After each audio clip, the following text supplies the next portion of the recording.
Hello everyone, this is Catalin from the Coding Cave and welcome to another data science tutorial. In today's tutorial we are going to talk about matrices. So basically matrices are a two-dimensional collection of numbers. So you can think of matrices as vectors of vectors. This is a very good representation of a matrix. In Python, we are going to represent matrices accordingly as a list of lists. So we firstly defined or used Python lists to represent vectors, and now we are going to use lists of lists to represent matrices. So let's get started. Let's define our matrix A, which is going to be equal to 1, 4, and 3, 5. So this is called a 2 by 2 matrix because it has two rows. So the first row is 1, 4, the second row is 3, 5, and two columns. So the first column is 1, 3, and the second column is 4, 5. So because it has two rows and two columns, we call it a 2 by 2 matrix. Matrices can be of any kind of dimensions.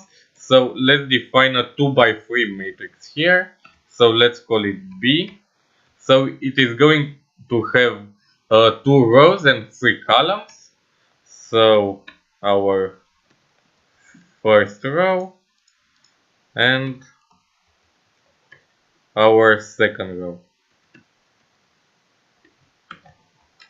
So as you can see, we have two lists here, the first one and the second one, and these two lists are elements for the larger list which forms the matrix.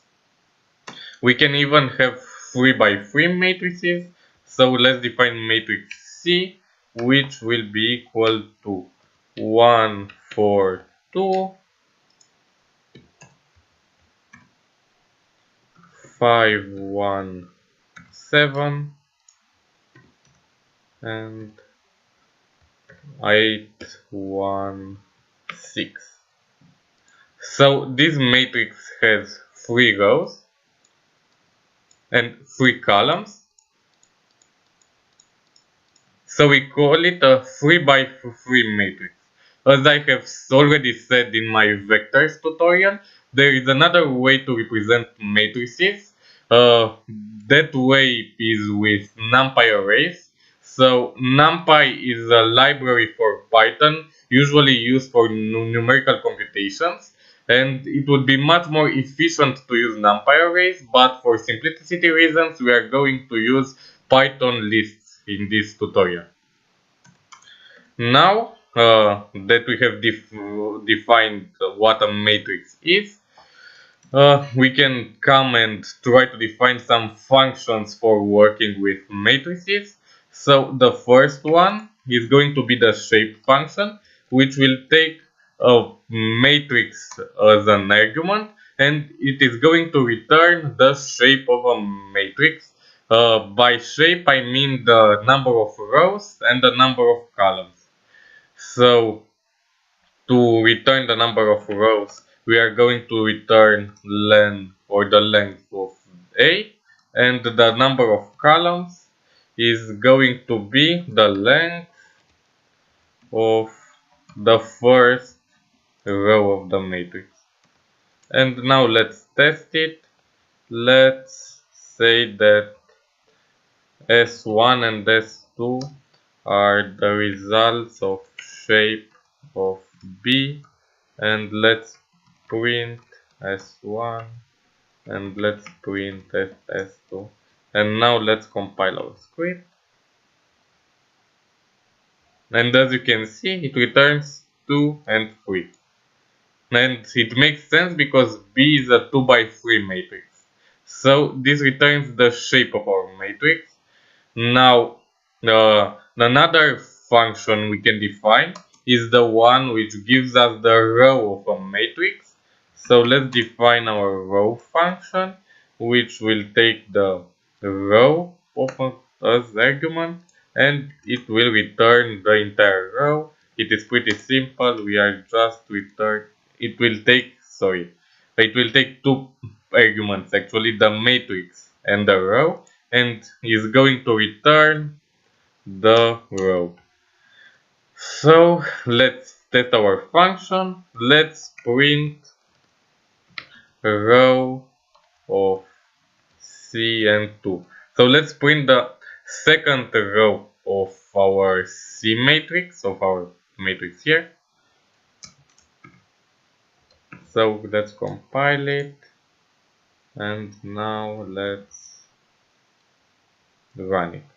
So as you can see, our function returned, actually it returned the third row of our matrix, not the second row, because while in mathematics, in matrices and vectors, you start counting the rows and the columns from 1. In Python list, the index actually starts from 0, so the second row is going to be the third row of our matrix.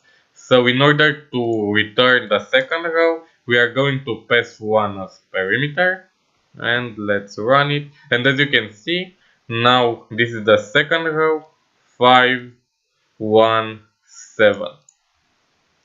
Now that we have defined a function which returns the row of a matrix, let's define another function which will return the column of our matrix. So let's see here, let's return column of the matrix A, and let's specify the column as an argument called J. And for that we are going to create a list which is going to take the following arguments. So for A of A in, well, let's see here. So we are going to return the J for H of A in A. So basically we are going to go through each list in our list, so through each row, and for each row we are going to take the jth column, and we are going to define our new list as the list of the jth element of each row. So basically this is the formula for this function, and let's test our formula, our function I mean. So let's print the second row, or the second column of C. So as I have said earlier, indexes in Python starts from 0, so the second column is going to be the column which in Python is indexed with the number 1. And now as you can see, our function returned the second column, which is 4, 1, 1. Now let's come up with another function which is going to help us generate a matrix. So let's define a function called generate matrix, which is going to take the size of the matrix, so rows, columns, and a function for generation, so let's call it the gen function. And now we are going to write a function which generates a matrix based on a function and the dimensions, the rows and the columns. So for that, we are going to generate a list of lists. So let's see here. We are going to make a list. So for AI, or actually for J in columns, and for or in range of columns, for I in range of rows. So here we are generating a list of lists basically. So we are with our J argument, we are iterating through the values from 0 to column, and with our I argument, or with our I variable, we are iterating through the values 0, 1 to rows. So our I variable represents the row of our matrix, while the J, or the J variable, represents the column of our matrix, and we are passing as argument a function which is going to generate the value based on the position in matrix, so based on Y and J. And now let's define a simple generation function. So let's call it identity matrix generation, which is going to take two arguments and is going to return 1 if y equals j, and else is going to return 0. You will see in a second why I have called it the identity matrix generation function. So let's generate a simple matrix using our function. Let's call it D, and we are going to call our generate matrix function, which is going to take, let's make it 5 by 5. So it's going to have 5 rows, 5 columns, and we are also going to pass the identity matrix gen function. And now let's print our matrix D. Let's comment this because we have no use of printing the shape and these matrices again. And now let's compile our script, and let's see here. So here we have an error which says the following. Yeah. Now it should compile. So basically the error was that I have accidentally typed column here instead of columns, and it didn't recognize the variable, the argument of the function, but just change that and everything will be fine. So now here is our matrix D. So to get a better idea of how matrix D looks, let's print each row of our matrix on a separate line. So for row in D, print row, and now let's run it, and here is our matrix. So as you can see, on the main diagonal here, on this diagonal, all the values are 1, and all the values except this diagonal are 0. This is called the identity matrix.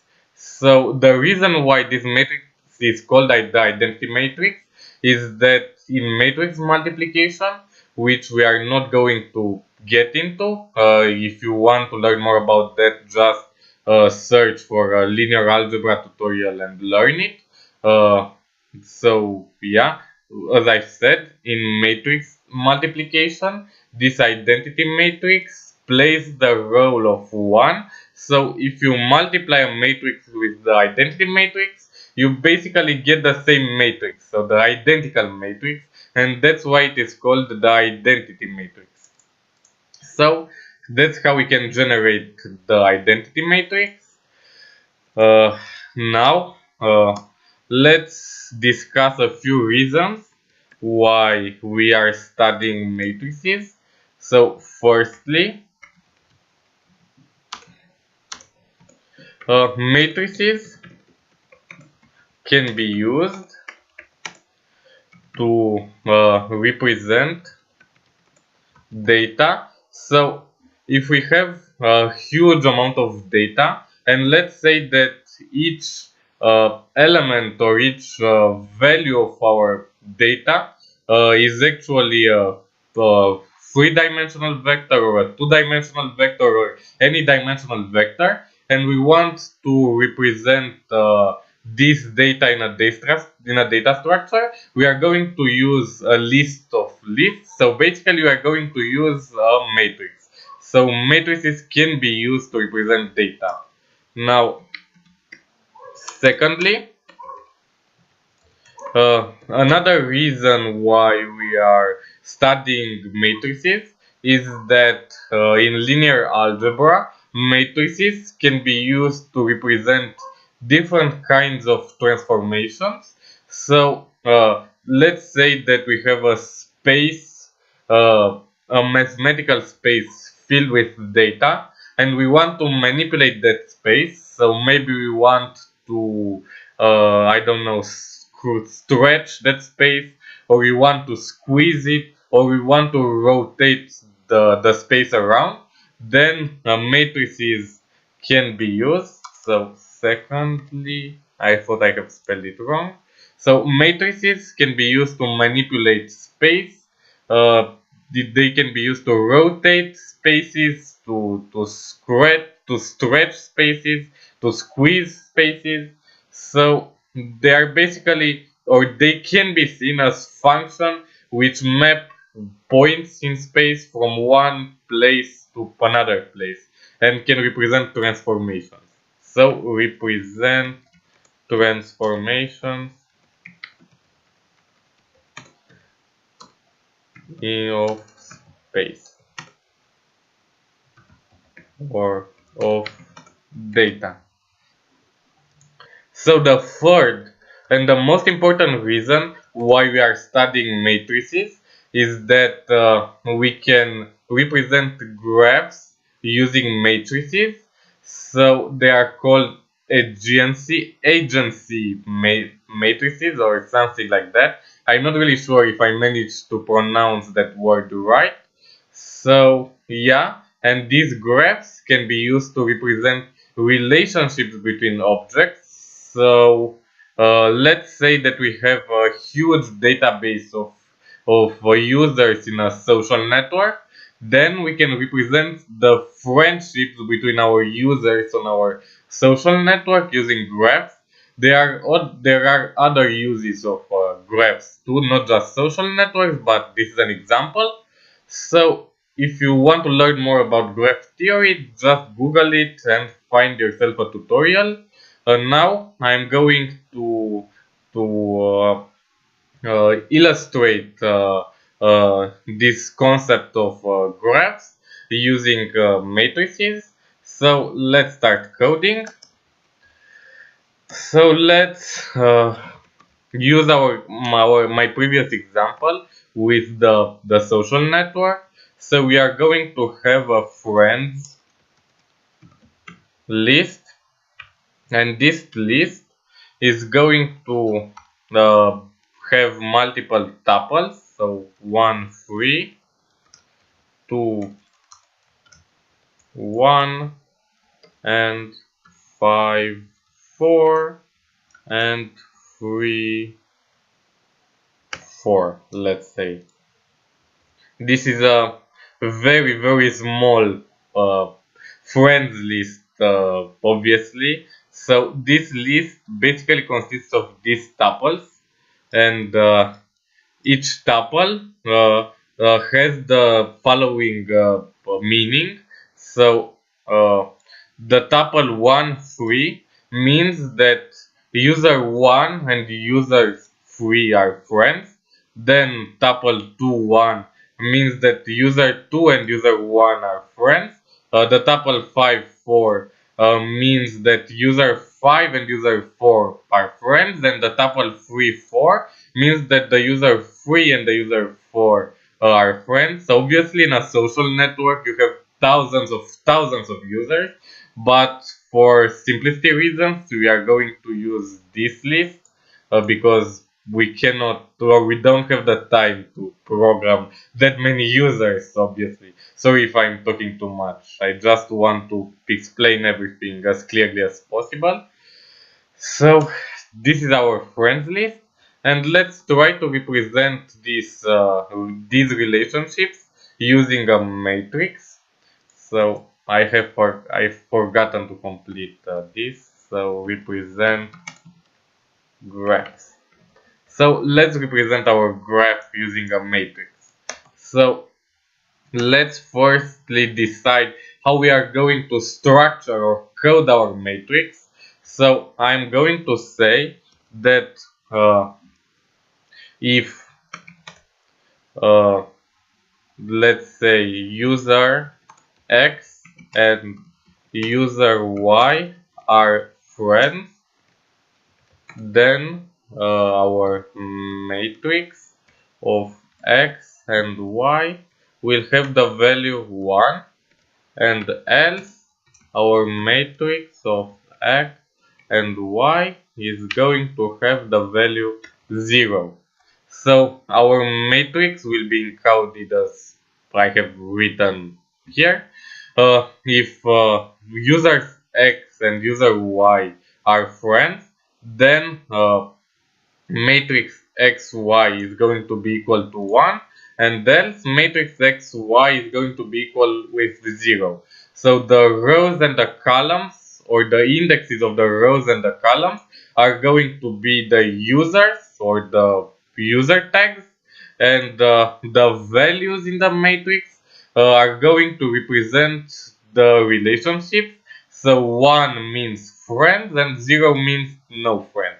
So I have hopefully managed to explain this right.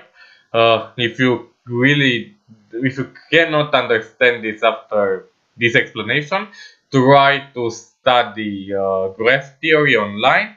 Uh, One of the first things you are going to learn about graphs is how to represent them, and maybe in that tutorials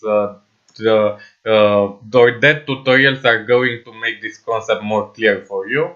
Now I'm going to move on to write the function. So let's write or let's generate our matrix actually. So let's write the function generate uh,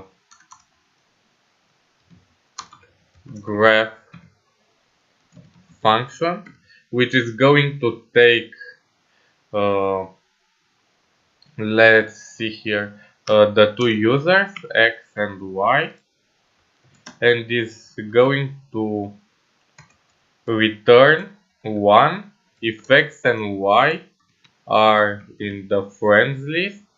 So basically, if X and Y are friends, then it's going to return 1, else we are going to return 0. And now let's use our generate matrix function to generate this matrix. Let's call it E, and let's use our generate matrix function. So we'll pass generate graph func as argument. Then the number of rows is going to be 6, and the number of columns is going to be 6. So let's say we have 6 users in our social network, and let's print E. Let me comment this. So where do I put D? Here. Let me comment this, and now let's run our code. And here is our matrix. To make it more easier to see, I'm going to print each row on a distinct column, or each column on a distinct line, each row on a distinct line, sorry. So for row in E, let's print row. And here is our matrix. So as you can see, uh, because user 1 is friends with user 3, then the row 1 and the column 3, here the value at the row 1 and column 3 is 1. Now because user 2 befriends user 1, that means that the column 2 and the column 1 here is 1, and so on. Now there is only one problem with our generate graph function, and the problem is that if in the case of friendship, you cannot really be, if user 1 is a friend with user 3, that implicitly means that user 3 is a friend with user 1. So these relationships are not one dimensional but are bidimensional. So to correct that, we are going to add the following command or the following statements to our function.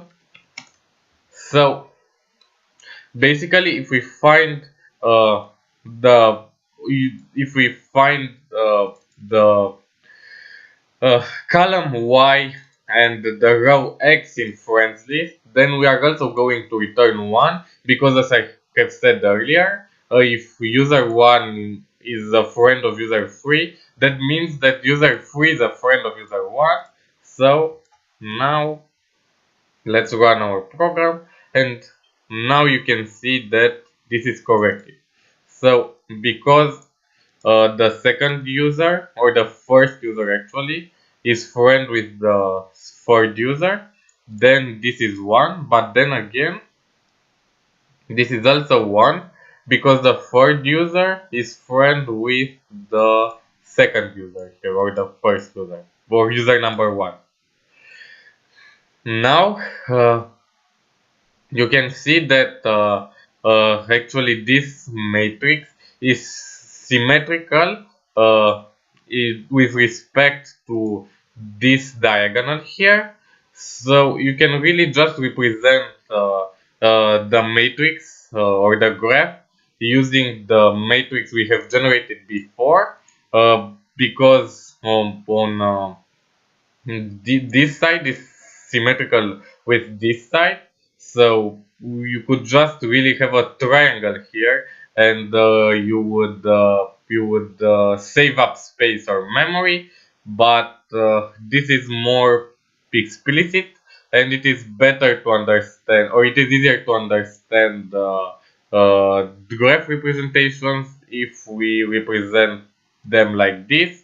But of course, in a real implementation, maybe it would be more efficient to just use a triangle here instead of using a full matrix. So just uh, you will just take the values under or above the diagonal here. So hopefully this tutorial was clear. Hopefully you have managed to understand some basic concepts about matrices and graphs. We are going to use matrices when analyzing data, so make sure you know them. You can learn more about linear algebra on the internet. I recommend Khan Academy. Khan Academy is a very good platform. You can learn lots of things for there, not only linear algebra, but math and also other subjects like physics. So feel free to check their platform and their website if you want to learn more about these concepts.